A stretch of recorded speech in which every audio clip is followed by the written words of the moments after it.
also have to extract a lesson from our regrets. And what Ethan's research and others have shown is that we're terrible at solving our own problems. Mm-hmm. We stink. When we look at our own problems, we're too enmeshed in the details. We're like sure. Scuba divers swimming around in the murky, dark waters. What we want to do to solve our own problems is we want to do exactly what he's talking about, which is self-distance, which is just zoom out, which is to look at our problems like oceanographers rather than scuba divers. And there are all kinds of techniques for doing that. Ethan has written a lot about talking to yourself in the third person. So for you, instead of saying, what should I do? You should say, what should Brian do?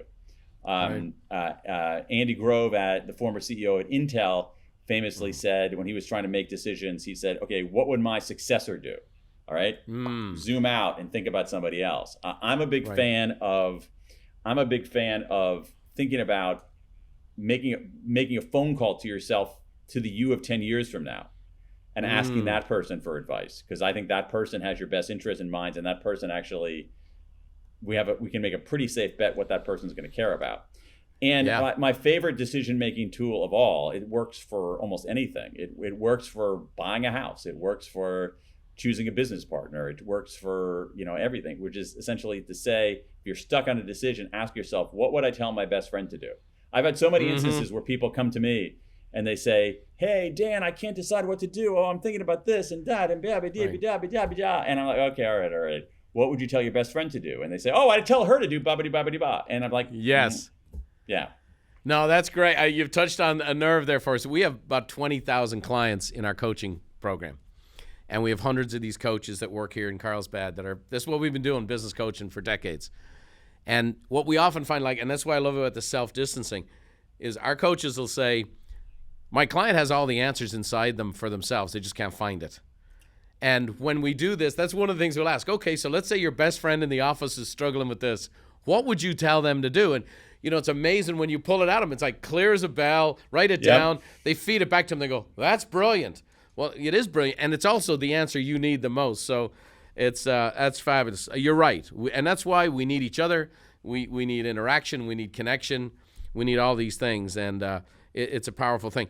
One of the things I really was touched on about your book is regret. I've always viewed it as a retrospective emotion, and I've tried to learn from things. But one of the things you talk about is why we anticipate regret.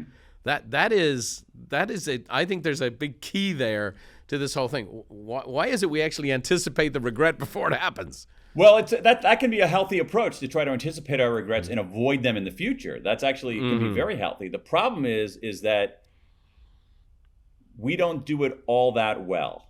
All right, so we do it okay. We need some help on doing it, and we make two key mistakes, I think. One of them is that sort of to what we were talking about before, we anticipate too much risk. We overstate how much risk we're actually facing. And so we end up exactly as you were talking about. Sometimes when we anticipate our regrets, we over-index on our concerns about risk.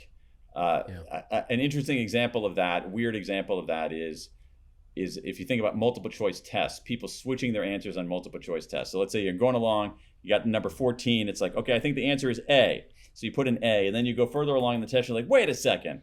I think the answer to 14 is D. And so should you switch your answer? And there's a lot of research on this. And what it says is, yes, you should switch your answer. People are much more likely to switch from a wrong answer to a right answer on these multiple choice tests. Yes. But wish I'd have met you 20, 30, 40 years ago. This is the problem, though. This is the problem. But people don't do that. What they do instead is that they anticipate so they think, okay, wait, how am I going to feel? If I stick with the status quo and don't do anything, I'll miss the question. But if I switch from the right answer to the wrong answer, I'm going to feel like the biggest idiot. So they make a risk-averse choice that is actually a suboptimal choice. They're not trying to make the best decision. They're trying to make the decision that minimizes the regret the most, which isn't always the best decision. So anyway, there's another aspect. That's huge. That's so huge. So basically, always switch your answer. Seriously. If you're taking a multiple choice test and you think you should switch the answer, always switch your answer. That won't be right in every single case, but over time, you're going to be better off switching your answer than sticking with your answer.